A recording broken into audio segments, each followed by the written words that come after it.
மாற்றம் நாம் தமிழர் கட்சி தான் எல்லா கட்சிக்கும் மாற்றமாக இருக்குன்னு சொல்கிறீங்க. ஆனால் இப்போ புதுசாக விஜய் தொடங்கியிருக்காப்புல தாவேக்கா, அது ஏன் மாற்றமாக இருக்காதா? அண்ணே என்ன சொன்னீங்கண்ணே? விஜய் கட்சியா? தாவேக்கா தாவேக்கா பற்றி சொன்னீங்களோ? அண்ணே அந்த கட்சி எனக்கு யாபத்துலேயே வரமாட்டேங்குண்ணே. இவ்வளோ நேரம் பேசுகிறோம், டிஎம்கே கூட்டணி ஏடிஎம்கே கூட்டணி கூட நிற்குது, தாவேக்கா வரமாட்டேங்க. ஏன்னு கேட்டிங்கன்னா அவங்க ஒரு மாற்று சக்தின்னு சொல்லிக்கிறாங்களே தவிர வார்த்தையால் எந்த இடத்துலையுமே வார்த்தைகள் மட்டும்தான் இருக்குது. என்னமோ ஒரு வார்த்தை சொல்கிறாங்களே, தீய சக்தி தூய சக்தி, டிஎம்கேக்கும் டிவிகேக்கும் தான் போட்டியே அப்படின்னா சொல்கிறாரு. ஓம் சக்தி பராசக்தி. விடுங்கண்ணே, நம்ம காமெடி பண்ண வேண்டாம். நம்மளுக்கு காமெடி பண்ணால் சிரிச்சிக்க முடியாது. விடுங்க, நான் நடந்ததை சொல்கிறேன். அவங்க மாற்று சக்தியை ஏன் பார்க்க முடியல அப்படின்னு சொல்லணும்ல நானே. அப்போ அவங்க இப்போ நம்ம ஒரு இதை வைக்கிறோம். டிஎம்கே ஏடிஎம்கேலேருந்து நாங்கள் இந்தந்த விஷயத்துலலாம் இப்படி மாற்றா செய்வோம்.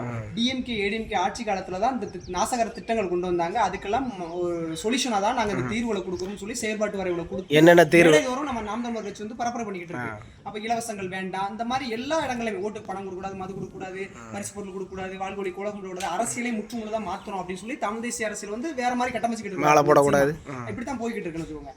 ஆனா இந்த இடத்துல விஜய் வாராரு, ஏதாவது ஒரு புதுசா பண்ணிடுவாரு அப்படின்னு சொல்லி அவர் ரசிகர்கள் எதிர்பார்க்கிறாங்க. அப்ப நம்மளும் அவர் என்னதான் பேசுறாருன்னு பாக்குறோம். அவர் என்ன பேசுறாருன்னு பாருங்க. முதல் மாநாட்டிலே பேசுறாருன்னு, தமிழ் தேசியமும் திராவிடமும் ஒண்ணு அப்படின்னு. இப்ப காங்கிரஸ்க்கு அடுத்து திராவிட அரசியல் தான் ஃபுல்லா நடந்துகிட்டு இருக்கு.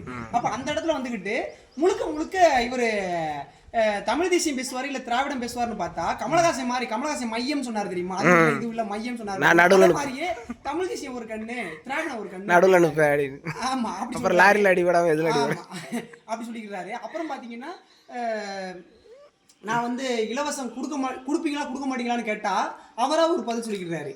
அதாவது ஒன்னு இலவசம் கொடுப்பேங்கணும் இல்ல வேண்டாங்கணும், நான் மீனும் பிடிச்சு கொடுப்பேன், மீன் பிடிக்க கத்தும் கொடுப்பேன் அப்படிங்கிற மாதிரி அது உழப்புறாப்புல. எதுலையுமே ஒரு தெளிவான இது இல்ல. இப்ப அதை பாருங்க, அதை தொடர்ந்து இப்ப வந்துகிட்டே இருக்கு பாருங்க. இந்த அவங்களோட மீட்டிங் எல்லாம் பாத்திருப்பீங்க, அவங்களோட கூட்டங்கள் எல்லாம் பாத்தீங்கன்னா டோக்கன் கொடுத்து பரிசு பொருள் வாங்கிட்டு போங்க, கூட்டம் முடிஞ்ச உடனே கூட்டத்தையே பாத்தீங்கன்னா அந்த திராவிட கட்சி பண்ணாங்க பாத்தீங்களா, அதே மாதிரி அந்த காசு கொடுத்து கூட்டம், அரிசி பை மக்கு சேலை கொடுக்கறது, தட்டு கொடுக்கறது, இந்த மாதிரி ஆரம்பிச்சிட்டாங்க. இப்ப இத மாதிரியே போய்கிட்டு இருக்காங்க. நேற்று செய்தியில கூட தட்டுல பேர் எழுதி விசில் சின்னம் குக்கர், எல்லா பகுதியிலுமே எல்லா வேட்பாளருமே இந்த மனநிலையில தான் இருக்கிறாங்க. தாவேக்கால இருக்கிறவங்களுமே நிறைய ஒவ்வொரு வேட்பாளர்கிட்ட ரூபா வாங்குறதா சொல்றாங்களே. ஐயோ, அதை கேட்டா ரொம்ப மோசமே. கோடிக்கணக்கில் சொல்றாங்க, எவ்வளவுனே தெரியல. கோடிக்கணக்கில் வேட்பாளர்கிட்ட காசு வாங்குறாங்க. ஒரு சின்ன கேள்விதான், வேட்பாளர்கிட்ட இவ்வளவு காசு அவங்க வாங்கிட்டாங்கன்னா நாளைக்கு வேட்பாளர் அந்த காசை ஒருவேளை செவிச்சு வந்தாங்கன்னா மக்கள்கிட்ட தானே குடுங்குவாங்க. திராவிட கட்சி ஒரு கையெழுத்துக்கு இவ்வளவு ரூபா, ஒரு ஒரு பிரச்சனைக்கு போனா இவ்வளவு ரூபா, ஒரு அரசு அலுவலகங்கள்ல என்ன வேலைக்கு போனாலும் இவ்வளவு கமிஷன் கட்டி கொடுத்தாதான் நாங்க அந்த வேலையை முடிச்சு கொடுக்கணும்னு இருக்கும்ல.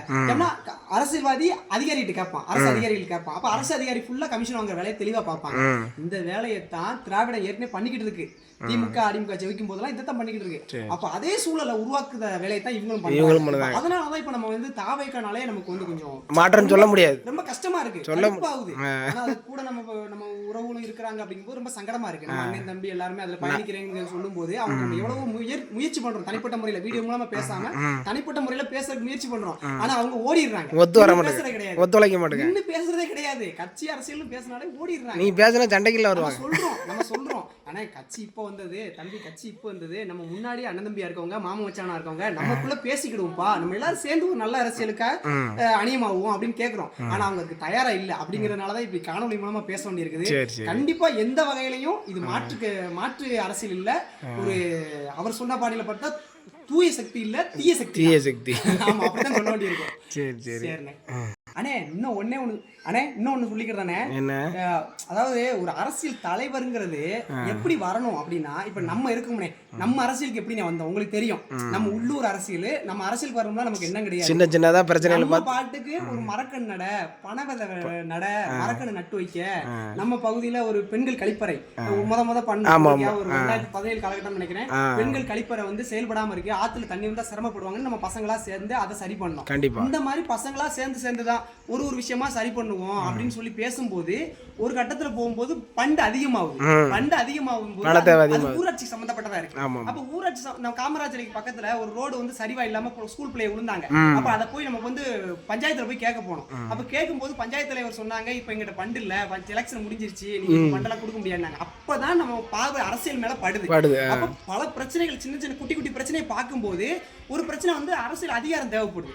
அப்ப அதிகாரம் தேவைப்படும் பட்சத்துல நம்ம வந்து ஆட்டோமேட்டிக்கா உள்ளாட்சியில சம்மந்தப்படுதோம். அப்ப இந்த மாதிரி சட்டமன்ற தேர்தல் எல்லாத்தையுமே அரசியலை பார்க்குறோம். அப்போ நம்ம வந்து சராசரி வாழ்க்கை தான் வாழ நினைக்கிறோம். அதில் வந்து நம்மளோட அடிப்படை பிரச்சனை சரி பண்ணாமல் இருக்கும்போது நம்ம அரசியலை நோக்கி நல்ல அரசியலை சரி பண்ணணும் அப்படின்னு சொல்லி நகர்றோம்.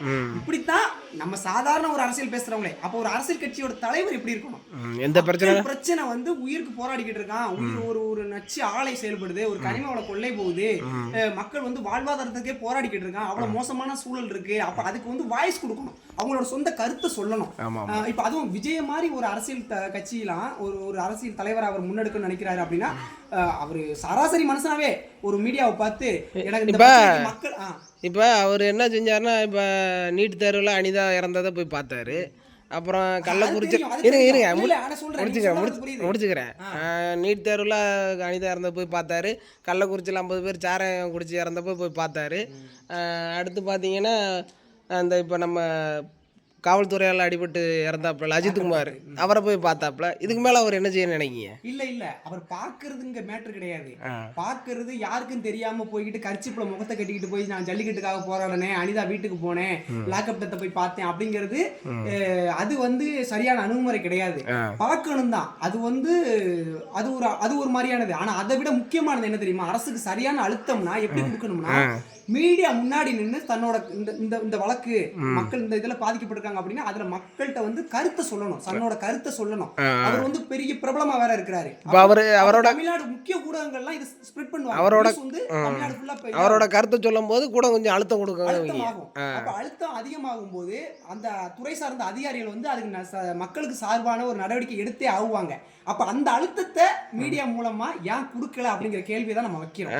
யாருக்கும் தெரியாம வீட்டுக்குள்ள பாக்குறது எப்படி சரியான அரசியலா இருக்கும், சரியான அந்த பிரச்சனையை வந்து நீங்க வெளியே பேசணும்ன்றீங்க. வெளியே பேசணும். மக்கள் பிரச்சனை நீங்க பொதுவெளியில பேசும்போதுதான் அதுக்கான தீர்வை நோக்கி நகர முடியும். அப்ப நமக்கு என்ன கேள்வி எழுதுனா, இவரு மக்கள்கிட்ட நன்மதிப்புங்கிற திரைக்கவர்ச்சி மூலமா வச்சிருக்க நன்மதிப்பை வச்சு மக்களுக்கு நல்லது நடந்துடக்கூடாதுங்கிறதுல உறுதியா இருக்காரோ, யாருக்கும் தரகு வேலை பாக்குறாரோ,